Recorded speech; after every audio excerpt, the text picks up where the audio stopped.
Hello students and welcome to yet another video on foundation course of business statistics.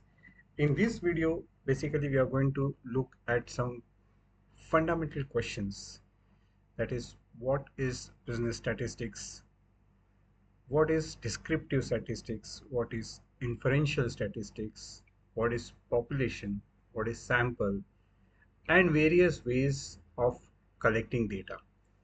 So let's start.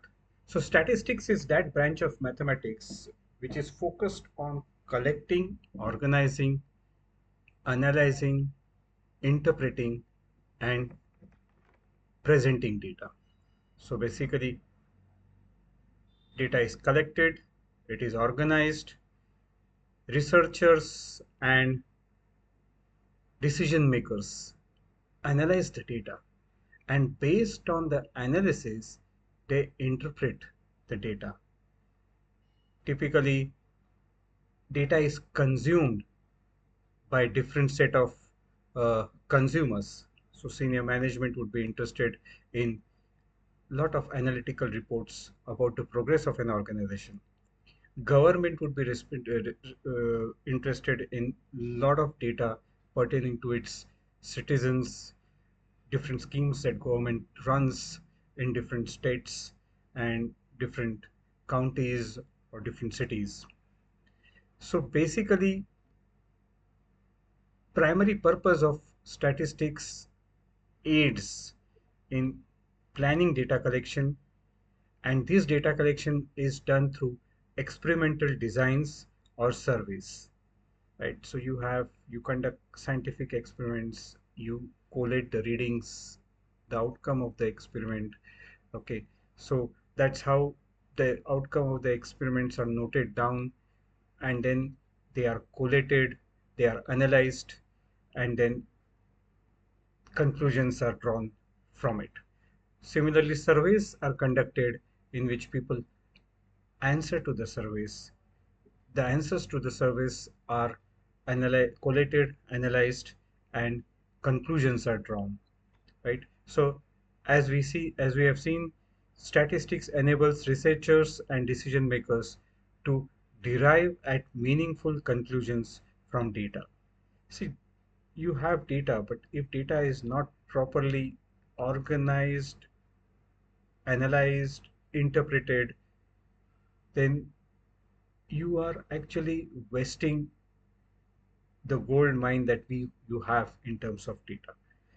So it it is it, statistics play a vital role in making data driven decisions in various fields, right from business to science to technology.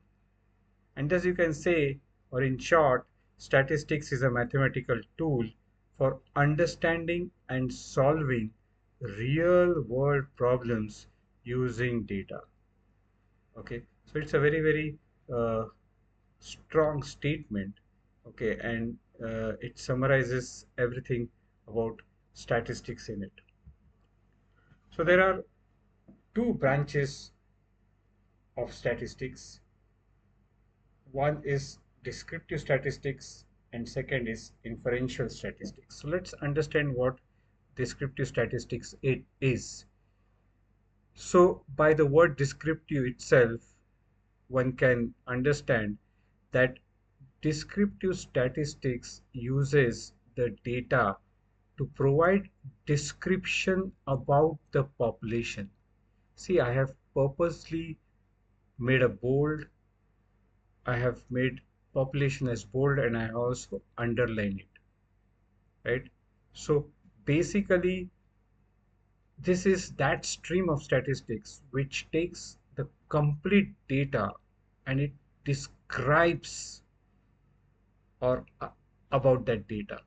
So it what that data is, what that data means, okay, what are the key features of that data, what are the key values of the features of that data. So it is basically description of the population. And what is inferential statistics? Again, just note I have underlined sample here. So based on sample data, which is actually taken from population. So if this is the population data, then this becomes the sample.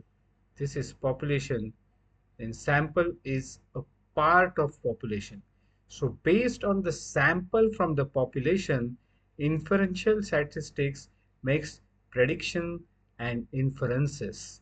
So from the sample, you actually arrive at some predictions and inferences, right? So classic example is exit poll.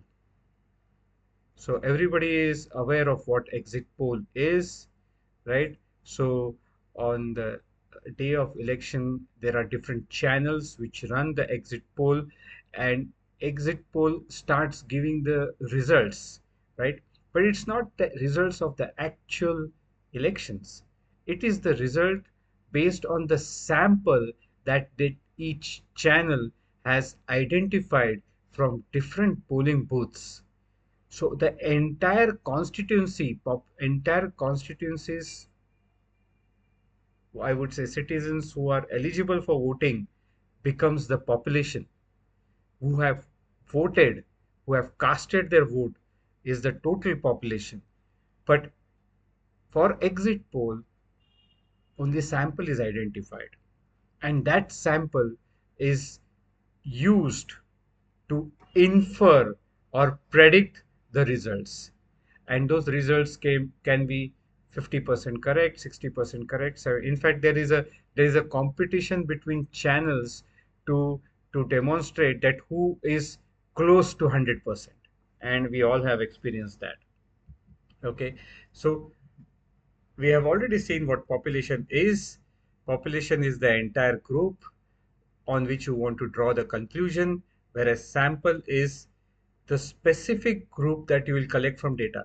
And typically, sample is identified in such a way that it it mimic more or less population, not in numbers, but in terms of characteristics, right? So you identify sample for exit poll in such a way that you ensure that all relevant age bands, all relevant educational backgrounds, all relevant male, female, uh, you know, uh, aspects are considered, okay, in the sample. So here is a classic example of population versus sample. So if a college has got 1,000 students enrolled in the MCA program, then you want to find the average number of hours students spend on self-study. If this is what you want to find, okay, then the best is not to collect data of all 1,000 students, only float the survey to only sample of students, which is probably 100 students, but ensuring that this sample is more or less going to depict the spread, okay, of the population. So that is because this sample becomes smaller and manageable subset of the entire population, right? And you can decide how to collect the data for the sample. So this is what the sample is, and then whatever average that you calculate for sample, you more or less go and predict that this would be the average for the population, right? So you might put some disclaimer there saying plus minus so much of percentage of variance would be there. But this is how basically inferential statistics, operates, right? So let's go through what is data collection. So data collection is a process of collecting and evaluating information or data from multiple sources to find the answers to research problems, answer questions, evaluate outcomes, and forecast trends and probabilities. It is essential phase in all types of research, analysis, and decision making. Basically, the first step in statistics, because statistics is all about slicing, dicing, analyzing data, organizing data, and to have To basically do these activities, you need to first have data in place. So data collection is the primary activity of statistics. So what are different data collection methods? So basically there are two approaches, primary method and a secondary method of data collection.